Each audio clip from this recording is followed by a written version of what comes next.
Գյուրջան Կասկադ, հասանելի բնակարաններ 65 ամիս մարման ժամկետով։ Հարցս վերաբերում է ներքին գործերի նախարարին։ Հատկապես Երևան քաղաքում մեծ տարածում են ստանում քաղաքացիների սեփականության իրավունքի նկատմամբ ոտնձգությունները։ Խոսքը վերաբերում է աղագնացող չափերի հասնող եւ անընդհատ աճող գողությունների դեպքերին, այդ թվում բնակարանային գողություններ, ավտոմեքենաներից գողություններ, հանրային տրանսպորտում եւ այլ մարդաշատ վայրերում գրպանահատություն եւ այլն։ Երևան քաղաքի յուրաքանչյուր բակում քաղաքացիների օրեկան ռեժիմով մի քանի նման դեպքերի մասին կամ տեղեկանում են հարևաններից, կամ դրանց տուժողն են լինում եւ բնականաբար ահազանգում են։ Ակնհայտ է, որ այս բացասական միտումն ունի խորքային պատճառներ։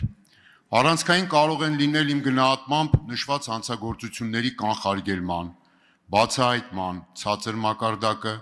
այս ուղղությամբ ոստիկանության համապատասխան ներուժի անբավարարությունը, սոցիալական խնդիրների խորացումը եւ այլն։ Հիմա հարցերը։ Առաջինը, պատճառների վերաբերյալ ինչպիսի գնահատումներ ունեք դուք։ Երկրորդը, այս ահագնացող միտումը կանխելու կոնկրետ երբ եւ ինչ իրական արդյունքներ կարող ենք ունենալ, որոնք կարող են իրենց նաեւ այսպես առօրյայում տեսնել մեր քաղաքացիները։ Հարցին կպատասխանի ներքին գործերի նախարար Արփինե Սարգսյանը, համեցեք։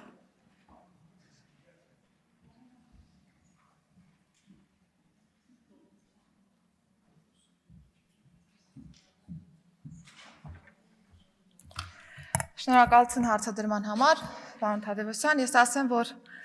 պարոն Ավետիսյան ներողություն, ես ասեմ, որ առհասարակ, երբ որ մենք խոսում ենք հանցավորության մասին, պիտի նկատենք, որ հանցավորության ծագման, ծնող պատճառների եւ հիմքերի շատ բազմաշերտ հարցի հետ գործ ունենք եւ ըստ այդմ խոսել միայն սեփականության դեմ ուղղված հանցագործությունների մասին եւ վստահ լինել, որ դրանով առհասարակ հանրապետության մակարդակով մենք կկարողանանք հանցավորության կանխարգելման ճիշտ քաղաքականություն վարել, դա բնականաբար ճիշտ պնդում լինել չի կարող եւ ըստ այդմ այս տարվա կտրվածքով նախաձեռնել ենք հանցավորության կանխարգելման համապարփակ ռազմավարության մշակման աշխատանքները, որտեղ որ անդրադարձ կկատարվի նաեւ գիտական մակարդակում ձեր կողմից բարձրացված հարցադրմանը։ Ես անկեղծ չգիտեմ, թե դուք վիճակագրական առումով ինչ թվեր եք հնչեցնում, բայց ասեմ, որ գողությունների մասով մենք թե անցած տարվա ամբողջ վիճակագրական դաշտի վերլուծությամբ ունենք նվազում եւ թե նաեւ 2025 թվականի առաջին 3 ամիսների կտրվածքով ունենք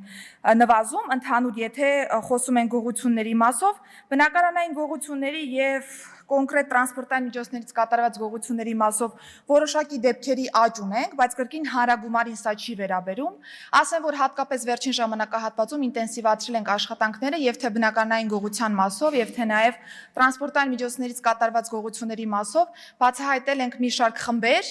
որոնք որ հենց այդպիսի գողությունների մեջ են ներգրաված եղել եւ ըստ այդմ հանցավորության մի մեծ շղթա որպես այդպիսին բացահայտվել է։ Կատարված աշխատանքները դեռ չենք գնահատում բավարար, այո, կատարված գործողություններն անհրաժեշտ են, բայց դեռ անելիքներ շատ ունենք, ըստ այդմ թե բարեկային ծառայության կարողությունների զարգացման ուղղությամբ ենք շարունակում աշխատանքները եւ թե նաեւ մնացյալ ծառայությունների եւ նաեւ Ազգային ժողովի գործընկերներից նաեւ պարոն Սարգսյանի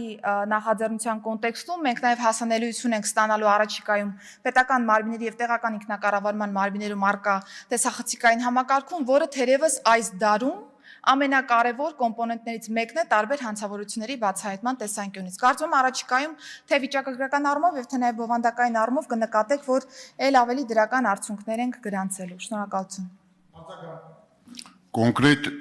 Կոնկրետ եք ուզում ավելի կոնկրետացնեմ։ Նախ վիճակագրության մասով դուք փաստեցիք, որ իմ նշած ուղղություններով հանցագործությունների դեպքերը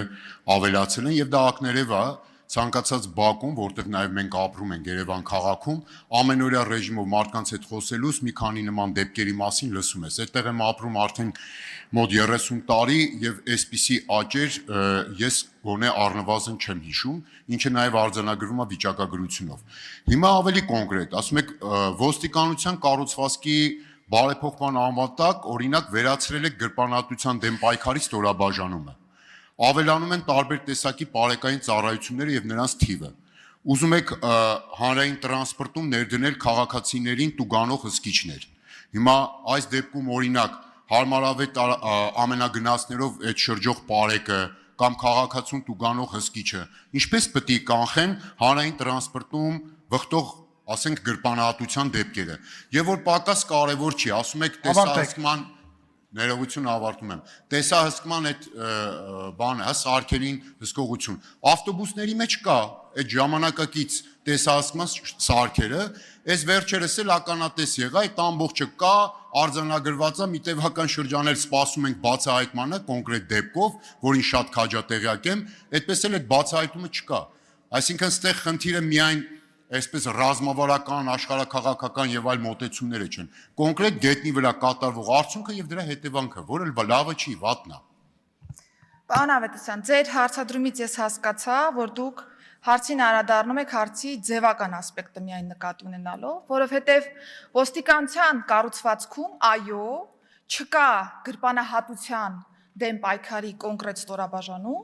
որովհետեւ մենք այն համոզմանն ենք, որ սեփականության դեմ ուղղված հանցագործությունների վարչությունը չի կարող տարանջատվել տրանսպորտային միջոցներից կատարված հանցագործությունների մասնագիտացման գծով ստորաբաժանում լինելով կամ չգիտեմ, գրպանահատության եւ այլնի։ Ստորաբաժանման անվանումը չի կարող վկայել աշխատանքի բացակայության մասին եւ այո, գրպանահատությունների մնացյալի առումով եւս դրական արդյունքներ կան արձանագրված եւ հետեւաբար ոստիկանության կառուցվածքը նայելիս պիտի նայենք բովանդակությանը, այլ ոչ ձևական անվանումներին։ Բարեկային ծառայության աշխատանքով ես նաև տարեկան զեկույցի արդյունքները ներկայացնելիս նշեցի, որ շուրջ 4000 հանցագործության դեպք ունենք, որոնք բացահայտվել են հենց բարեկային ծառայության աշխատակիցների ջանքերով եւ կարծում եմ առաջիկայում առիթներ կլինեն առանձին խումբ հանցագործություններին անդրադառնալու եւս, որպեսզի դուք եւս հասկանաք, որ բովանդակային աշխատանքը ահռելի է եւ ձևից գանք դեպի բովանդակություն։ Շնորհակալություն։